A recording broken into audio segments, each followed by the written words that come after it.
बेटी के बारे में बहुत से ऐसे होते हैं जो बोलते हैं बाहर भेजते हैं लड़कियों को, पता नहीं क्या करती होंगी, जो भी है, और पॉजिटिव वाले भी हैं, तो हमें उनको इग्नोर करके खेलना पड़ता है, तभी जाके आज हम यहाँ पे हैं। इसलिए मैं यही बोलना चाहूंगी हर माँ बाप को कि वो अपनी बेटी को बाहर भेजें, पढ़ाएं लिखाएं और खेल भी खिलाएं। बहुत मिलते होंगे, बचपन में मिले थे, लेकिन आज घर वालों को शाबाशी भी मिलती है कि बच्चा सक्सेस हो गया। और जो बोलने वाले थे, हालांकि बोलना नहीं चाहिए, लेकिन जो बोलने वाले थे ऐसा, उनके बच्चे वही हैं और आज हम देश की सेवा भी कर रहे हैं और माँ बाप का नाम रोशन भी किया है, तो हमें इस बात का गर्व। समाज वाले भी जो नेगेटिव बोलने वाले भी हैं, पॉजिटिव बोलने वाले भी है, उनकी तरफ अगर ध्यान देंगे तो हम कुछ कर नहीं पाएंगे। हिम्मत कैसा, स्टार्टिंग में तो देखो नॉर्मल हम वॉलीबॉल खेलते थे, क्योंकि मेरे स्कूल में वॉलीबॉल चलती थी, तो स्टार्ट किया। हम एक ही परिवार की 6-7 बहनें, जैसे मामा की हो गई, ताऊ की हो गई, मैं और मेरी छोटी बहन, और फिर मेरे मामा की 2 लड़कियां, और फिर मेरी भांजी, ऐसे करके हम 6-7 लड़कियां ग्राउंड स्टार्ट किया। उसके बाद में आज मेरे ग्राउंड में कम से कम 100-150 प्लेयर तो नेशनल है, और मैं हूँ और एक ऋतु बिजारनिया है, वो मेरे ही ग्राउंड की प्लेयर है। तो मुझे अच्छा लगता है कि कल उसने बोला भी है कि भाई उसने मेरे को देख के वॉलीबॉल स्टार्ट की, और आज वो इंडिया की काफी अच्छी प्लेयर है। और बिल्कुल हम जीत के इरादे से ही आए थे, और सबसे पहले तो मैं यहाँ की बाड़मेर की जनता को और यहाँ की व्यवस्था जो समिति है उसको धन्यवाद दूंगी कि उन्होंने अच्छा खाने की व्यवस्था करी, अच्छी रहने की व्यवस्था करी, और इसका भी हमारे ऊपर बहुत इफेक्ट पड़ता है कि हमें खाना भी अच्छा चाहिए होता है। तो बहुत यहाँ की व्यवस्था को मैं मुझे बहुत पसंद आई यहाँ की व्यवस्था, और यही कारण भी है जीतने का। बहुत सारी जगह हम जाते हैं जहाँ पे खाना अच्छा नहीं मिलता, खिलाड़ियों की तबीयत खराब हो जाती है, तो वैसे हमारा परफॉर्मेंस डाउन रहता है। कहीं कहीं हमारी मिस्टेक भी हुई है, पर हम जीते तो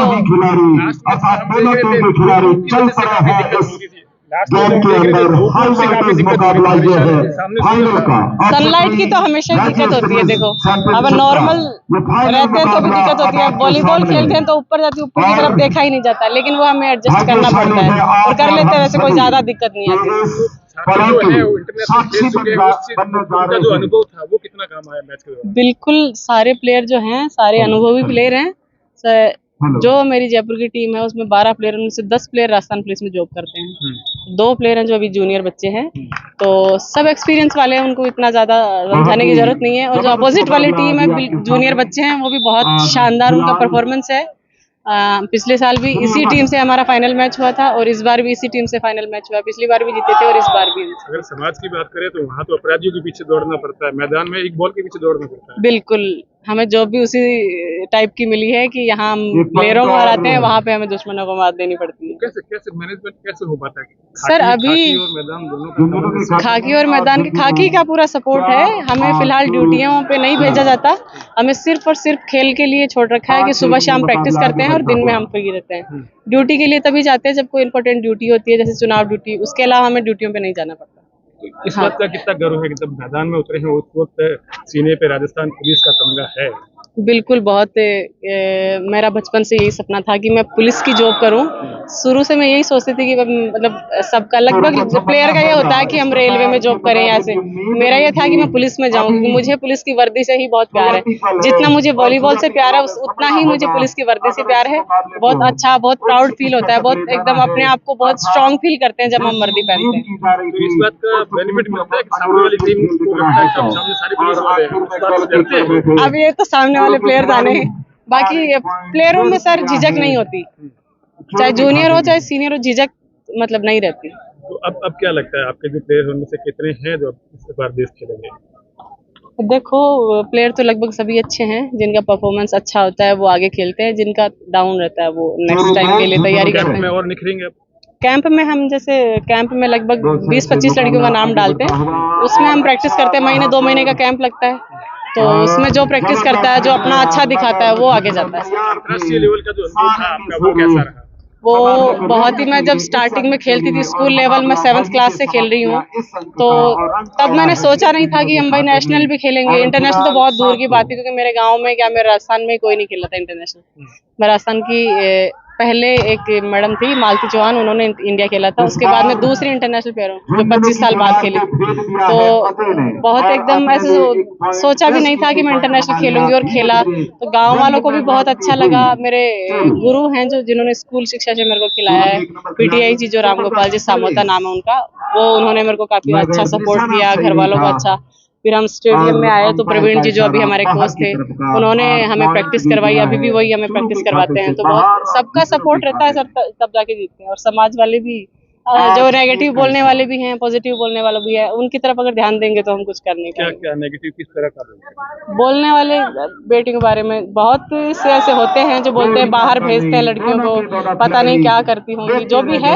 और पॉजिटिव वाले भी हैं, तो हमें उनको इग्नोर करके खेलना पड़ता है, तभी जाके आज हम यहाँ पे हैं। इसलिए मैं यही बोलना चाहूंगी हर माँ बाप को कि वो अपनी बेटी को बाहर भेजें, पढ़ाए लिखाएं और खेल भी खिलाएं। घर वालों को ताने भी मिले होंगे का बाहर निकले? बहुत मिलते होंगे, बचपन में मिले थे, लेकिन आज घर वालों को शाबाशी भी मिलती है कि बच्चा सक्सेस हो गया।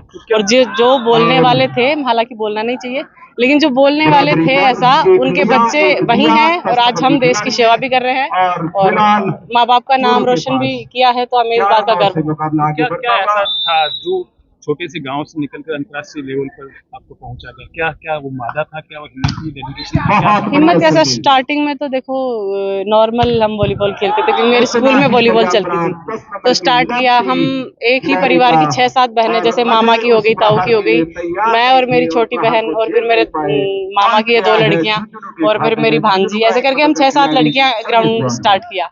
उसके बाद में आज मेरे ग्राउंड में कम से कम 100-150 प्लेयर तो नेशनल है, और मैं हूँ और एक रितु बिजारनिया है, वो मेरे गांव की, मेरे ही ग्राउंड की प्लेयर है। तो मुझे अच्छा लगता है कि कल उसने बोला भी है कि भाई उसने मेरे को देख के वॉलीबॉल स्टार्ट की, और आज वो इंडिया की काफी अच्छी प्लेयर है, और नेशनल में उसका काउंटर अटैकर पोजीशन पे सबसे बेस्ट पोजीशन है उसकी। तो मुझे इस बात की बहुत अच्छी खुशी मिली है कि वो मुझे देख के सीख रही है, तो एक मेरे लिए बहुत अच्छा मोमेंट है। मेरा आखिरी सवाल, जो माँ बाप हैं अपनी बेटियों को घर से बाहर निकलने नहीं देते, समाज के डर से, तानों के डर से, उनके लिए क्या संदेश है? देखो, समाज की बात बहुत मेरे माँ बाप ने सुनी है, लेकिन उनकी बात सुन के मुझे कभी रोका नहीं गया कि भाई तू घर पे ही बैठ। उनको बोला गया है कि बेटी को घर पे बिठा लो, कुछ नहीं है, अपने जैसे इंटरनेशनल खेल लेंगे तो हर कोई खेल लेगा, लेकिन ऐसा कुछ नहीं हुआ। मेरे माँ बाप ने मुझे कभी नहीं रोका। हालांकि मेरे पापा को 3 साल हो गए गुजरे हुए, लेकिन उनका सपना था कि मैं जॉब लगूं और पुलिस में ही लगूं, तो उनके जस्ट जाने के बाद ही मैं पुलिस में लगी हूँ। तो इस बात का दुख भी है कि उनके होते हुए मैं जॉब में नहीं लगी, पर कोई बात नहीं, मैंने उनका सपना पूरा किया है। मेरे मम्मी पापा अनपढ़ है, लेकिन उनका पूरा सपोर्ट मेरे ऊपर है, और मेरा भाई, इकलौता एक भाई है, उसका मेरा पूरा सपोर्ट रहा है मेरे पीछे।